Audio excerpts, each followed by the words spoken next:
Lindsay here, the Frugal Crafter. Today I'm going to show you how to make these sparkly glitter flowers that you can use to decorate any of your cards or scrapbook pages, and you probably have the stuff to do it right at home already. So what you're going to need are some flower stamps, or you can even print off some images off the internet. You can use whatever you want. I'm using Memento ink, so I'm going to color them with alcohol-based markers, but just make sure that you use whatever ink for whatever marker you have. So if you're using water-based markers, and use a waterproof ink. So just make sure your ink and your markers are compatible, but it really doesn't matter. It's up to you.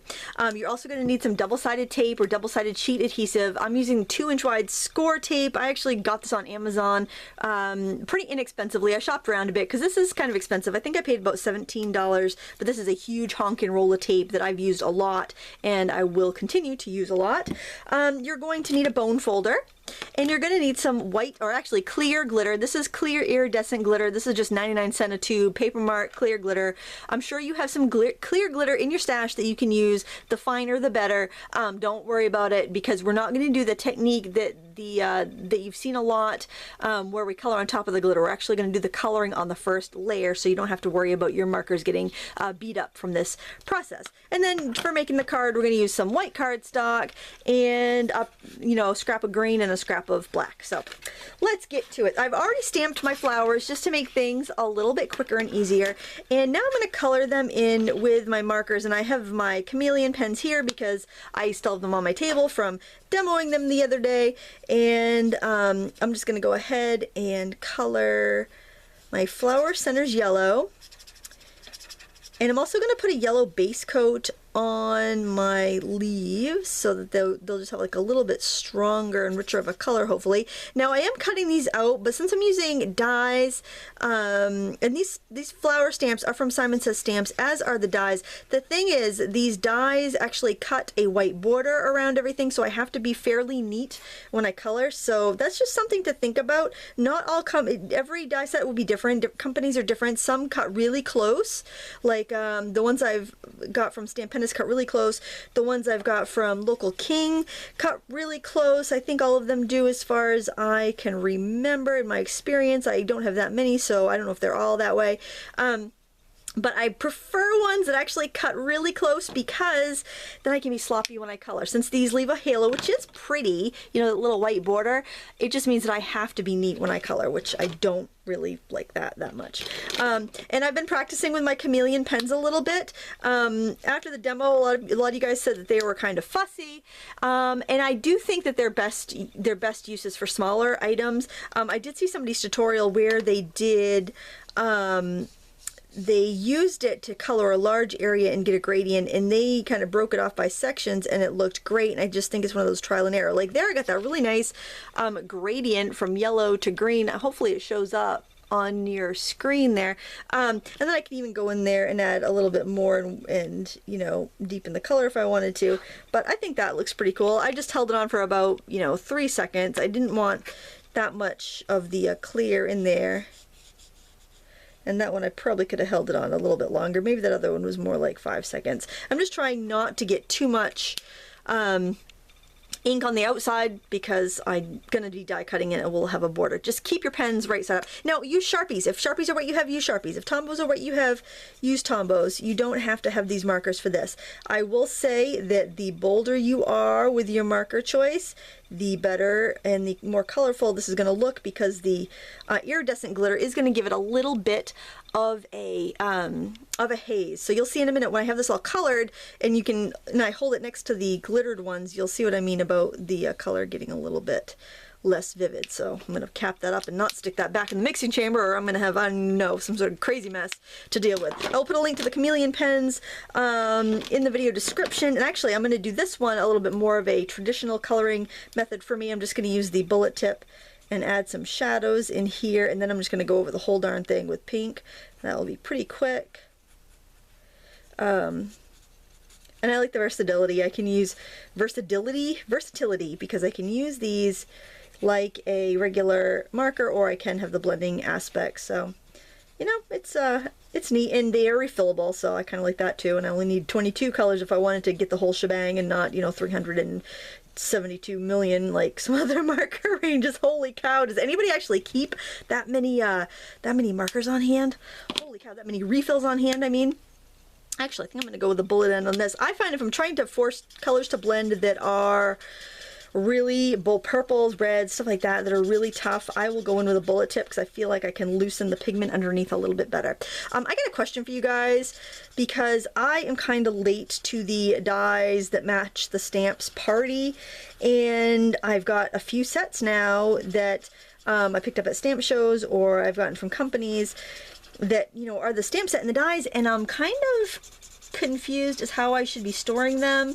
Before, I used to keep all my dies, like even my local king ones that I've had for a couple of years, I'd put the dies with my dies and I put my stamps with my stamps, but I was finding that I'm not using those stamps and dies because I like don't think of it, or I'm not sure, I don't know why. For some reason I'm not using them, and it would be super convenient to be using them more often.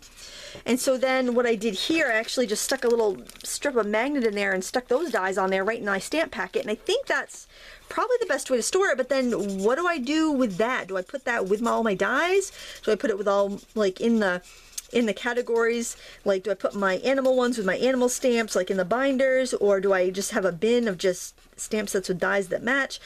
I don't know, because I don't want to forget about them. I don't want the dies to damage other stamps, like in a binder, if I have them, you know, too smashed in there, because my binders are really full. I really probably ought to do a purge and get rid of some stamps, but for some reason, call me a hoarder, I don't know, I just can't seem to make that happen. So if you guys have some advice on how, or tell me how you store yours, or if you're just as confused as I am and make me feel a little bit less, you know, alone in my die storage situation, let me know in the comments, because I really could use some help. I'm just doing this kind of blending with the purple because I want a little bit more of a gradual blend. If you look there where I've just done that, and over there where I haven't, it does look a lot better. And you know, I'm just kind of playing around with this, honestly. Like I said, I don't want to have it out of the lines, but I need to have something that's like in between them being purple and pink. Gosh, this is probably it is a long video. Oh my goodness, maybe I'll just do a few more petals, start one of the other flowers, and then we can then I'll pause it and finish coloring, because that's probably very dull. But I wanted to show you that because I was using two colors and I thought I was being clever, but trying to talk and do this, I'm not really that clever. You guys probably realized that. Oh, and there we're back at full color again. Oh yeah, you should really, if you're interested in these markers, you probably should watch some of their videos by their trained professionals, and not a schmo like me. Actually, you don't have to be too fussy with this technique, because the glitter is going to really smooth out a lot of not so hot coloring, so yeah, I won't worry about it. That's good enough. I'm not going to worry about it. I am going to put the right cap on, not stick that to my blending chamber, though. I've learned that much. And oh, I do want to show you these petals. I like the way these orange petals came out, so I just wanted to show you that. You can't really see the coloring there because it's so shiny. But this was really easy. I found that I really got the hang of this one. And so I can't remember how long I fused it for, if it was like 10 seconds. Alright, I'm off on a bad foot already. But so I started with it pretty light, and then I just worked my way down and let it get bolder, and I was using the brush tip and little circles, and I found that to be a little bit better as far as controlling it and having the edges neat. And I think it was 10 seconds I did that. I spent the day at the ball field again. Oh my, I was ready though. I had my winter coat, a knit hat, and you know what? Being the entrepreneur that I am, I can't believe I didn't think of this before. I should be knitting those one skein wool cabled hats at the games, because I'm telling you what, I could have sold about 12 of them today. That's what I need to do. I need to make up some ahead of time, like knit while I'm watching TV at night, may have a bunch of stocking hats and sell them at the games, because it's been so cold. It was like, I don't know, 55 degrees today when we went out there. It did get a little bit warmer, but I'm glad I had my winter coat, my hat, my scarf, and my 2 blankets on me, because man, oh man, it's chilly out, and how those kids play out there with their short sleeve shirts on, it's crazy. But oh yeah, you probably wanted me to pause this. Why don't I pause this and get back, because you're sick of me jibber jabbering on, I bet. Hold on. Alright, I spared you coloring that one, although I do like the way that came out. I'm actually going to use a bullet tip of the green and just go around these center little bits and kind of just trace over my lines there, the stamped lines, just because I feel like it just needs a little bit of more color, and it's also going to make the leaves seem to match. And if I got anywhere I shouldn't have with my other colors, then it will just kind of erase those sins, and I'm, you know, just make everything match, especially this crazy purple pink one over here, which doesn't really go with anything, so I'm really just gonna kind of force that into the mix a little bit so it's not so clashy. Alright, so now what we're gonna do is take some score tape, and hopefully this paper is about the same width. I think I'm gonna cut it a little wider, and then I didn't think about that while I was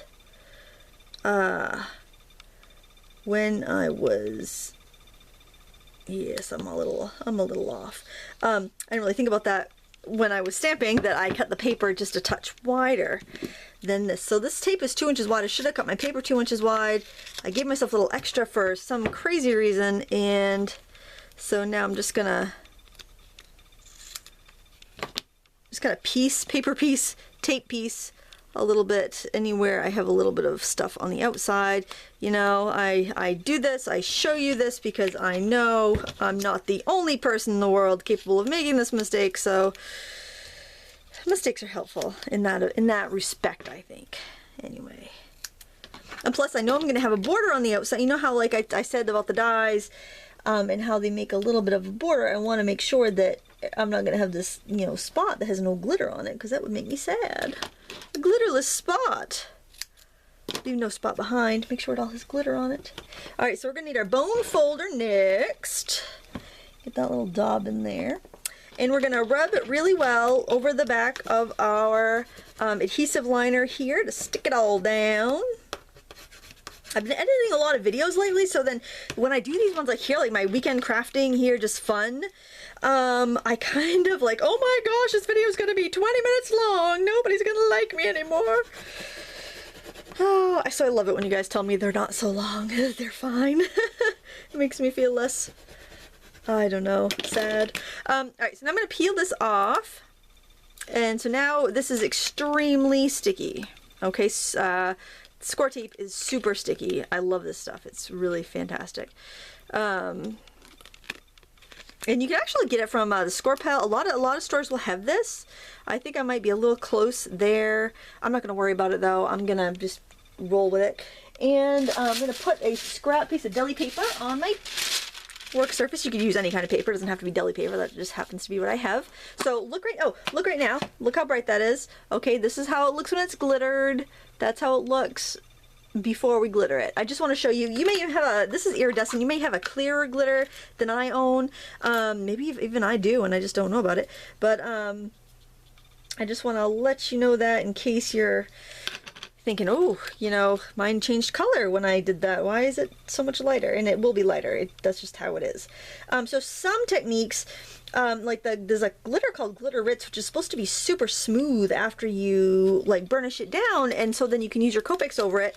And that gives you, of course, a really bright color because you're using your Copics on top, but I don't have that, and I've never seen it in stores, so I'm going to use what I have, obviously. I like to see if I can pick up as much as I can before I burnish it. And burnishing is basically a fancy word for just rubbing it to make everything stick down really good. Okay, so we're gonna fill the sticky with glitter. So I'm gonna pour the extra in there first, and then I'm gonna put this back down on my work surface and put the liner right back on top. Okay, so I've got the waxy side down. You can even use wax paper if you wanted a bigger sheet, or like a sticker backing paper, something like that. That's totally fine to use. And I'm just rubbing over it really good with my bone folder because I want to force that glitter into the adhesive as much as I can. I don't want it to like flake off or have any stickiness coming off at all. So I just kind of rub it really good, and then I even just rub it in by hand like this too. Okay, so now we have this, and it's sticking because I had some adhesive over the edge. But look at that, isn't that really cool? I think this is even brighter than the other one. Now on this blue one here, just for funsies, I decided to go over that with a marker on top. I didn't really like the look, and it was picking up a lot of glitter on my marker, and I think if I kept doing that, because it's kind of a rougher surface, it's not perfectly smooth, it would, I think it would damage my marker, and I don't want that to happen. And plus this is so much easier, so why not? You can even print off a colored clip art and do this to it and not even have to color it. I mean, you know what? If you're happy with it, if you're enjoying your crafting, there's no right or wrong way. There's no craft police. Martha Stewart's not going to knock on your door and say, that's not a good thing, my friend. All right, let's zoom out a little bit. Can we zoom out? Yes, we can. And I am going to die cut for your viewing pleasure.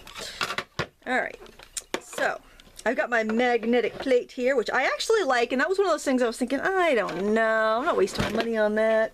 And but then I was curious to try it, and the folks at Consumer Crafts actually sent me one to try out. So thanks, guys. My dies, here they are. They're in my, see, stored here, just where I know where to find them. Seriously, guys, though, I'd love to know how you're storing your dies and stamp sets that match, because I don't have a clue. And now I'm just going to try to line these up, because they're not symmetrical, so you do have to frig with them a little bit and figure out where they go.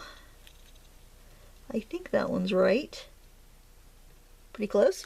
And I really like this little flower over here. I'll shove it over so you can see it. Oh, I just moved my other die.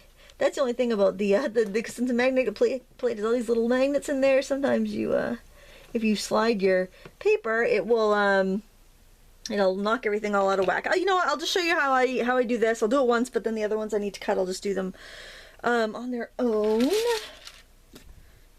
There we go. Crank her through.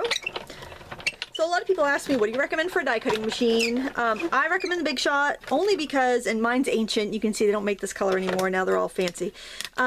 Because I've had this one since 2005, I think, and it's still working. And I've never had to send it to be repaired. So, I mean, you show me another machine that's going to last 10 years, and hey, I'll listen to your opinion, but I've had this for a long time. I'm not affiliated with Ellison or anything, but it's always worked for me, and that is kind of what I look for. I look for a machine that works. I'm not picky. I just want something that does what it's supposed to do. I think there are other good machines out there. There's ones that have like that Cherry Lynn one that has, like, you can actually control the tension. You, instead of using shims and plates, you actually can crank it, or crank like a knob and create more pressure, and I think that's a great feature, but I've never used it, so I can't vouch for it. You know, it seems like it'd be a really great idea, but sometimes these things that seem like they'd be fantastic just fall a little short. And I'm not saying that that one does, because I've never used it. I don't know. But, you know, when people ask me my recommendation, and I always get, you know, people giving me flack, well, why aren't you recommending this? This one's just as good. It's like, because I haven't used it. I have used it once, but I haven't used it daily for 10 years. So I can't, you know, I can say I've used this daily for 10 years and it works great. So that's why I recommend this. All right, well, you know, I told you I wasn't going to do that with you, and I did it anyway. Sorry. All right. I'm just happy to be in the studio and not doing a project that I don't have to do, doing a project that I just feel like doing. All right, so there we got our fabulous glittery little goodies there. And we can just quickly put them together in a card, because we have time for that. I'm just going to set those over there on my magnet so I don't lose them. And let's get our card. Here's our card base. Just a white half sheet of the Recollections. I really am enjoying that, and I'm gonna buy more this summer when I go to the stamp show in West Springfield, Massachusetts. I really think we need to do a meetup somewhere down there, guys. I'll have to think of a place. Maybe we can all go to Chili's. Boy, wouldn't they love that if we all showed, a bunch of crazy crafters showed up at Chili's, ordering margaritas and being all fabulous. Well, you need a table for 300, please. I think they would kick us out. They'd say, yeah, call, make that reservation. They'd be like, yeah, right. We're not reserving a table for you. Okay, this should go all the way across. It doesn't, because I'm a doofus and I can't measure things properly. But, you know, theater of the mind. Imagine it is so. And we're going to glue these flowers down. Honestly, I misplaced my flowers. Let's just pause for a moment while I regroup. All right, I'm going to use hot glue because I can get a bit of dimension and I know it's going to stick. And pretty much that's it. I do hope you enjoyed this video. Please give me a thumbs up and subscribe. Check out the video description for links to where you can find the stuff that I used. If you want it and you don't have the stuff at home, try with what you have first, because I bet you do have stuff that will work for this technique right in your very own stash. Thank you so much for watching. We do have a sponsor this month. That is Renee Christine from Rich Mom Business. Check out her free handmade training course at freehandmadetraining.com. Thanks so much for watching, and until next time, happy crafting.